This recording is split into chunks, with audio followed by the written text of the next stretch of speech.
ఇక ఇటీవల జనసేనకు గుడ్ బై చెప్పిన పోతిన మహేష్ వైసీపీలో చేరారు. సీఎం వైఎస్ జగన్ సమక్షంలో ఆయన వైసీపీలో చేరారు. విజయవాడ వెస్ట్ నుంచి టికెట్ ఆశించి భంగపడ్డ పోతిన మహేష్ 2 రోజుల క్రితమే జనసేనకు రాజీనామా చేశారు. ఈ నేపథ్యంలో వైసీపీలో చేరారు.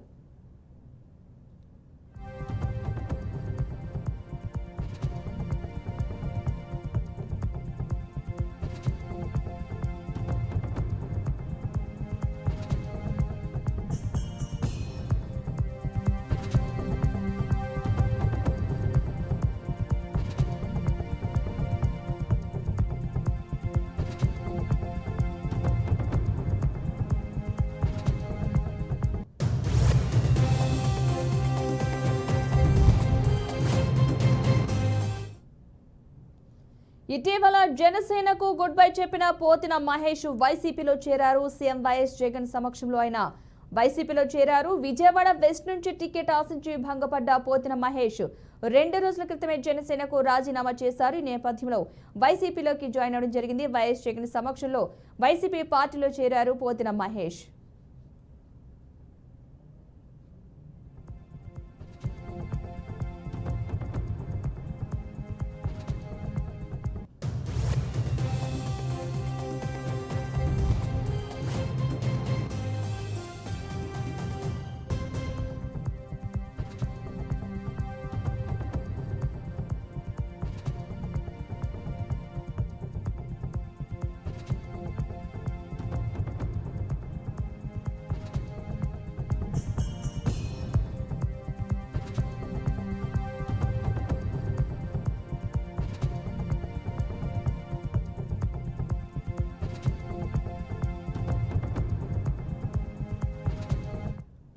ఇక ఇటీవల జనసేనకు గుడ్ బై చెప్పిన పోతిన మహేష్ వైసీపీలో చేరారు. సీఎం వైఎస్ జగన్ సమక్షంలో ఆయన వైసీపీలో చేరారు. విజయవాడ వెస్ట్ నుంచి టికెట్ ఆశించి భంగపడ్డ పోతిన మహేష్ 2 రోజుల క్రితమే జనసేనకు రాజీనామా చేశారు.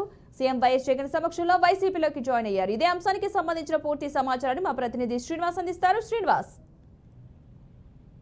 పోతిన మహేష్ ఎట్టకేలకి వైసీపీలో జాయిన్ అయ్యారు. ఇప్పటి వరకు కూడా ఆయన జనసేన పార్టీలో పార్టీ ఆవిర్భావం నుంచి కూడా పూర్తి స్థాయిలో జనసేన పార్టీ లో దఫల వారీగా అంటే ఆయన అంచెలంచెలు ఎదుగుతూ వచ్చారు. జనసేన పార్టీ కోసం విశిష్ట సేవలందించడమే కాకుండా కృషి చేశారని కూడా ఆయన రాజీనామా చేసిన సందర్భంలో కూడా చెప్పారు. అయితే జనసేనకు సంబంధించినటువంటి కృష్ణా జిల్లాలో చాలా కీలకమైనటువంటి వ్యక్తిగా కూడా ఆయన ఉన్నాడు. బీసీ సామాజిక సంబంధించినటువంటి వ్యక్తి. అంతేకాకుండా జనసేనలో 2019లో కూడా జనసేన పశ్చిమ నియోజకవర్గం నుంచి కూడా ఆయన స్థాయికి మించి కూడా పోటీ చేయడమే కాకుండా ప్రచారం చేయడం, జనసేనకి సంబంధించి ఓట్లు ఎంతో అయితే ఉన్నాయంటే పశ్చిమ నియోజకవర్గంలో ఓట్ బ్యాంక్ ని రాబట్టుకునేందుకు కూడా జనసేన పార్టీ నిలబెట్టడానికి కూడా 2019లో విశిష్ట కృషి చేశారని చెప్పడం కూడా చెప్తారు. అంటే 2019లో కూడా ఆయన జనసేన నుంచి పోటీ చేశారు. అయితే ప్రస్తుత పరిస్థితుల్లో అలయన్స్ లో పొత్తుల్లో భాగంగా ఉన్నటువంటి పరిస్థితులు ఏవైతే ఉన్నాయో పరిస్థితుల్లో భాగంగా సృజన చౌదరి పశ్చిమ నియోజకవర్గం బీజేపీకి కేటాయించడంతో జనసేన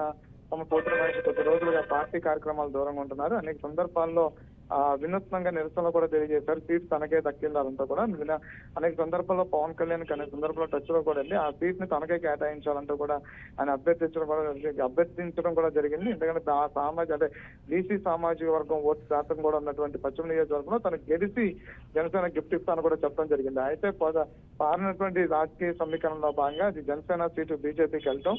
అయితే పోతిన మహేష్ ని పక్కన పెట్టడం కాకుండా ఆయన సమర్థించాలంటే బుజ్జగించడం ప్రయత్నం పవన్ కళ్యాణ్ చేయడంతో ఈయన కొంతవరకు కూడా ఇప్పటి వరకు పార్టీలో తన కీలకంగా ఉన్న వ్యక్తిని తనను పట్టించుకోకుండా వేరే వ్యక్తికి అవకాశం ఉన్నారని చెప్పంటూ కూడా ఆయన పార్టీకి రిజైన్ చేశారు. అయితే ఆ నేపథ్యంలోనే వైసీపీ ఆయన 2 రోజుల్లో ఏ పార్టీలోకి వెళతానని చెప్పారు. గతంలో కూడా పోతిన మహేష్ వైసీపీని తీవ్రంగా వ్యతిరేకించారు. అంతేకాకుండా ఆ పశ్చిమ నియోజకవర్గంలో ఉన్నటువంటి ఎమ్మెల్యే మల్లాది ఎల్లంపల్లి శ్రీనివాసం కూడా తీవ్రంగా వ్యతిరేకించారు. కానీ ఈ రోజు రాజకీయ సమీకరణలో భాగంగా వైసీపీలో జాయిన్ అయ్యారు. ఇక్కడ నుంచి కూడా ఆయన కార్యక్రమాలని పశ్చిమ నియోజకవర్గంలో వైసీపీ నుంచి కొనసాగుతాయని కూడా ఆయన చెప్పడం జరిగింది. అయితే శ్రీనివాస్, మరి వైసీపీలో ఎలాంటి హామీ ఇచ్చిన నేపథ్యంలో పోతిన మహేష్ వైసీపీలో జాయిన్ అయ్యారనుకోవచ్చు అంటారు? అంటే ప్రస్తుత ఆ పరిస్థితుల్లో ఈయనకి హామీతో వెళ్ళారా లేదు అంటే కనుక పశ్చిమ నియోజకవర్గంలో ఆయన కాదు అని చెప్పని ఒక బీజేపీకి టికెట్ ఇవ్వడంతో కూడా ఆయన మనస్తాపానికి చెంది ఈరోజు పశ్చిమ నియోజకవర్గంలో ఆ అభ్యర్థిని ఓడించాలనే అంశంతో అయితే వెళ్ళారనేది 2 అంశాలని కూడా బయట చర్చకు వస్తున్నటువంటి పరిస్థితి. అయితే ఉన్నటువంటి పశ్చిమ నియోజకవర్గంలో ఒకవేళ మార్పు చేసి పోతిన మహేష్ కి సీట్ ఇచ్చేటువంటి అవకాశం ఉంటుంది. అక్కడ ఉన్నటువంటి అభ్యర్థులు మార్పు చేసుకోవచ్చు అనేది ఒక ప్రచారం ఉంది.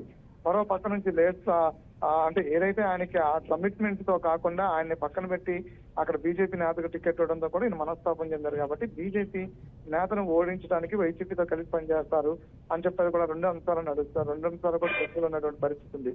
అయితే రానున్న రోజుల్లో జనసేన ఈయన ఎలాంటి అంటే ఈయన రాజకీయ భవిష్యత్తు ఎలా ఉండబోతుంది, సచివ నియోజకవర్గంలో ఈయన ఎలా క్రియాశీలకంగా మారబోతున్నాడు అనేది వేచి చూడాల్సిన పరిస్థితి ఉంది.